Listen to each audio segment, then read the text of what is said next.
Olá, em mais um vídeo aqui do canal Revolução Industrial Brasileira, em colaboração com o canal do professor Paulo Gala, da Fundação Getúlio Vargas de São Paulo, nós vamos abordar hoje um tema que é muito incômodo para aqueles que, como nós, defendem o desenvolvimentismo. São as acusações que nós sofremos por parte daqueles que defendem a visão liberal, monetarista da economia, de que as políticas que nós advogamos são políticas inflacionárias, né?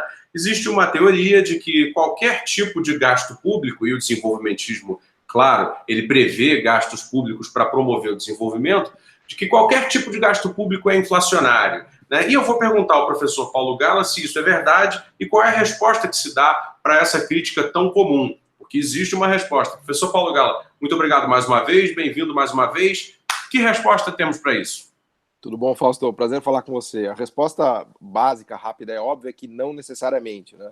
É verdade que a gente tem muitos casos de desenvolvimentismo no mundo, não só no Brasil, que acabaram resultando em processos inflacionários descontrolados, né, e que fracassaram e sucumbiram, né? Mas isso não é um resultado necessário, né? A inflação, como a gente sabe, ela sempre vem de um excesso de utilização de capacidade da economia, né? É muito difícil ter um processo inflacionário quando a economia está ociosa, quando a capacidade produtiva dela está parada, né? Então, o grande truque, né, para se fazer um desenvolvimentismo de sucesso, como aliás foi o que fez a Ásia, né? Se você pegar o Japão, a Coreia do Sul, a China, até mesmo o Vietnã mais recentemente, o grande truque é calibrar direito a política econômica para não deixar a economia superaquecer e para não deixar a demanda correr muito mais rapidamente do que a oferta, né? Então, os chineses fizeram isso muito bem, eles investiram de maneira massiva mesmo em infraestrutura, e aí tem o lado do investimento público que é importante, né, porque eles conseguiram produzir uma expansão de oferta incrível, né, com investimento público em infraestrutura, né, e eles souberam aproveitar muito bem a ociosidade de mão de obra deles, até porque eles têm aquele contingente gigantesco de trabalhadores, para produzir e para gerar exportação para abastecer o mundo, né? Então eles conseguiram calibrar o manejo da política macro deles para fazer com que a economia sempre operasse na sua plena capacidade, tivesse desenvolvimento tecnológico, e aí não só a política de infraestrutura, de investimento em infraestrutura, como a política tecnológica dos chineses, de transferência de tecnologia obrigatória, das joint ventures, das zonas de exportação, tipo Shenzhen, né? Tudo isso que eles fizeram foi muito bom, porque eles deram condições para a oferta chinesa responder à demanda, né? Então eles conseguiram calibrar muito bem esse jogo entre oferta e demanda. O mesmo vale para a Coreia, o mesmo vale até para as potências mais antigas, se você quiser, a Alemanha e assim por diante, né? Então, a crítica que se faz, eu acho que tem até um fundo de verdade nessa coisa de que o desenvolvimentismo é inflacionista, é uma crítica que tem a ver com a ideia de que realmente muitos desenvolvimentistas têm, de que você pode simplesmente fazer gasto público e tudo estará resolvido, né?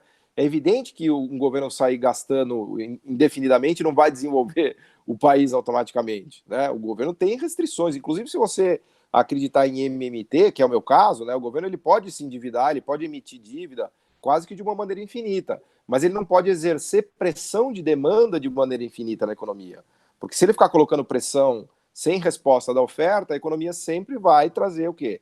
Inflação, né? Então, eu até brinco que em geral, eu brigo com meus amigos economistas da esquerda e à direita, porque quem está muito desenvolvimentista à esquerda não quer vamos dizer assim, sujeitar a essas necessidades de mercado, né? Que uma economia, ela não é um negócio que você senta em Brasília e faz um decreto e resolve tudo, né? Mas também muito à direita, você acreditar em Papai Noel, achando que liberando tudo e deixando o mercado operar, que ele vai te trazer uma bicicleta maravilhosa no Natal. Quer dizer, não é assim, né? A gente tem que ser pragmático, né, Fausto? Bem lembrado o exemplo da bicicleta. Inclusive, estamos a alguns dias do Natal aí, nós dois somos pais. Já foi o nosso inconsciente aí falando. Mas, voltando ao assunto, Paulo, com toda certeza, quer dizer, existe realmente aí um pensamento lógico, né, por trás dessa colocação, dessa crítica que é feita, mas, por outro lado, existe um pouco de desonestidade intelectual quando se equipara qualquer tipo de gasto público. Porque, como você citou aí a MMT, por exemplo, até onde eu sei, muito pouco, na realidade, a respeito de MMT, existe uma linha dela que coloca a possibilidade de fazer realmente qualquer gasto em qualquer circunstância, sem qualquer limite. Existe uma outra que diz, não, é preciso que haja gasto, mas que o gasto seja para que as condições de oferta sejam melhoradas, né? E isso está absolutamente dentro de qualquer paradigma correto. É como você explicou. Se você faz, através de um dispêndio público, um aumento da capacidade de oferta, seja por diminuição de custo logístico, sofisticação produtiva, incentivo à pesquisa, né? Ou até, por exemplo, ao subsídio tributário, poderia ser um caso também em determinados setores, bem pensado. Não haveria por que haver um choque de inflação se você tem uma oferta crescendo em relação à demanda, né? E aí que está o segredo, quer dizer. Então, concordo inteiramente. Eu acho necessário colocar essa explicação. Assim, é uma crítica fácil que se faz ao nosso lado do debate, né, e que precisa ser respondida. E, bom, eu queria te deixar aberto aí, se quiser fazer alguma outra consideração a respeito do assunto, fica à vontade. Não, só para concluir, 2 pontos. O primeiro é que o fato do governo ter a capacidade de se endividar de maneira ilimitada na sua própria moeda, que é o caso, né, e que é a grande contribuição da MMT, que na verdade a MMT, eles chamam de Modern Monetary Theory, mas foi um sarro que eles tiraram, porque ela é uma teoria, desde que existe moeda e que existe Estado, que é assim que funciona, né? Mas ao dizer isso, não significa que a gente justifique um gasto público mal feito, nem que não tenha que haver uma discussão muito dura e rigorosa sobre o gasto dos recursos públicos, né, em relação a onde o dinheiro deve ser alocado, a injustiças de por que o salário do funcionalismo público é muito mais alto do que o setor privado, por que determinados setores ganham em detrimento de outros, por que a gente não investe mais em infraestrutura em vez de fazer gasto corrente em coisas inúteis, né? Então, essa discussão sobre orçamento ela tem que ser muito dura, por si só. Não tem nada a ver com o fato do governo poder se endividar ou não. São coisas separadas, né?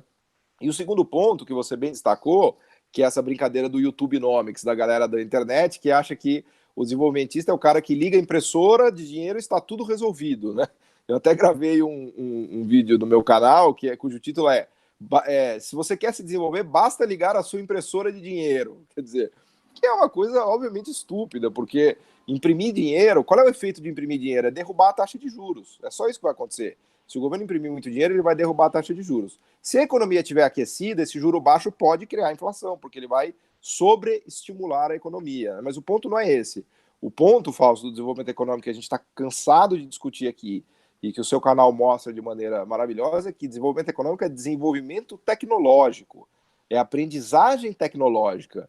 E imprimir dinheiro não vai te ajudar, não vai te resolver fazer isso daí. Se você não tiver aprendizado tecnológico, se o país não tiver aprendizado tecnológico, nunca será um país desenvolvido, né? É isso. Bom, acho que depois dessa síntese não temos mais o que colocar, o vídeo já ficou num tamanho ótimo. Paulo, mais uma vez, muito obrigado. Você que está acostumado aí a nos assistir aqui no Revolução Industrial Brasileira ou no canal do professor Paulo Gala, né, faça um swap, não cambial, faça um swap de canal. Né? Inscreva-se no canal do professor Paulo, inscreva-se no nosso canal Revolução Industrial Brasileira e vamos dar força a esse debate. Né? Existe muita confusão, existe muita desinformação e a gente está trabalhando muito seriamente aqui, sem ganhar nada, apenas para tentar fazer com que o debate econômico brasileiro se qualifique e volte a equilibrar, né, as ideias de um lado e de outro. Muito obrigado e até uma próxima.